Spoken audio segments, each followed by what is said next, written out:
வணக்கம். சினி சினி மினி மினி எம்எஸ் விஸ்வநாதன், டி.கே. ராமமூர்த்தி.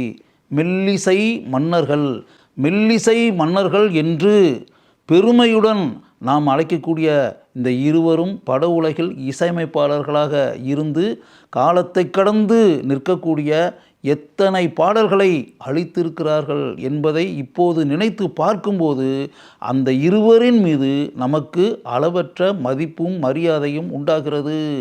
காலத்தை கடந்து நிற்கக்கூடிய சாகாவரம் பெற்ற எவ்வளவு பாடல்களை இவர்கள் இசையமைத்து இந்த உலகத்திற்கு வழங்கிவிட்டு சென்றிருக்கிறார்கள் என்பதை இப்போது நான் நினைத்து பார்க்கிறேன். எனினும் இந்த இருவருக்கும் பின்னால் மெல்லிசை மன்னர்கள் என்ற பட்டம் எப்படி கிடைத்தது, யார் கொடுத்தது என்ற தகவலை நான் அறிய நேர்ந்தபோது உண்மையிலேயே நான் மிகுந்த ஆச்சரியத்திற்கு உள்ளானேன். அவர்களுக்கு மெல்லிசை மன்னர்கள் என்ற பட்டம் 1963ஆம் ஆண்டில் வழங்கப்பட்டது. பிரபல நாளிதழான ஹிந்து கஸ்தூரி சீனிவாசனின் பெயரில் ஒரு நூலகத்தை ஆரம்பித்திருக்கிறார்கள் 1963ஆம் ஆண்டில். அந்த நூலகத்தை ஆரம்பிக்கக்கூடிய தருவாயில் அதற்கென ஒரு விழாவை நடத்த வேண்டும் என்று திட்டமிட்டிருக்கிறார்கள். என்கேடி கலா மண்டபத்தில் அதற்கான விழா நடைபெற்றிருக்கிறது. அந்த விழாவில் ஒரு இசை கச்சேரியை நடத்த வேண்டும் என்று திட்டமிட்டு அதை மெல்லிசை மன்னர்களான எம்எஸ் விஸ்வநாதன், டி.கே. ராமமூர்த்தி ஆகியோர் நடத்தட்டும் என்ற பொறுப்பை அளித்தார்கள். அதைத் தொடர்ந்து எம்எஸ்வி ராமமூர்த்தி இருவரும் இணைந்து அனைவரும் பாராட்டக்கூடிய ஒரு இசை கச்சேரியை நடத்தினார்கள். இசை கச்சேரி என்று கூறுவதை விட ஒரு இசை சாம்ராஜ்யமே அங்கு படைக்கப்பட்டது என்று கூறுவதுதான் சரியாக இருக்கும். அந்த விழாவிற்கு தலைமை தாங்கியவர் நடிகர் திலகம் சிவாஜி கணேசன். அதே விழாவில் ஜெமினி கணேசன், சாவித்ரி ஆகியோரும் கலந்து கொண்டிருக்கின்றனர்.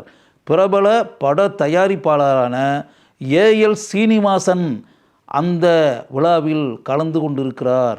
இவர்கள் தவிர பிரபல திரைப்பட இயக்குனரான ஸ்ரீதரும் அவரின் நெருங்கிய நண்பரான கதாசிரியரான சித்ராலயா கோபுவும் அந்த விழாவில் கலந்து கொண்டிருக்கிறார். இவர்கள் அனைவரும் முன்னிலை வகிக்க எம்எஸ் விஸ்வநாதன், ராமமூர்த்தி ஆகியோரின் அந்த பாட்டு கச்சேரி நடைபெற்றிருக்கிறது. 45 இசை கலைஞர்களை வைத்து ஏராளமான பாடல்களை அங்கு இருப்போர் அனைவரும் பாராட்டக்கூடிய அளவிற்கு அளித்திருக்கிறார்கள் எம்எஸ் விஸ்வநாதனும் ராமமூர்த்தியும். அவர்களுடைய இசை மழையில் அங்கு இருந்த அனைவருமே மூழ்கி தங்களை தாங்களே மறந்த நிலையில் இருந்திருக்கின்றனர். அவர்களை அனைவருமே பாராட்டி இருக்கின்றனர்.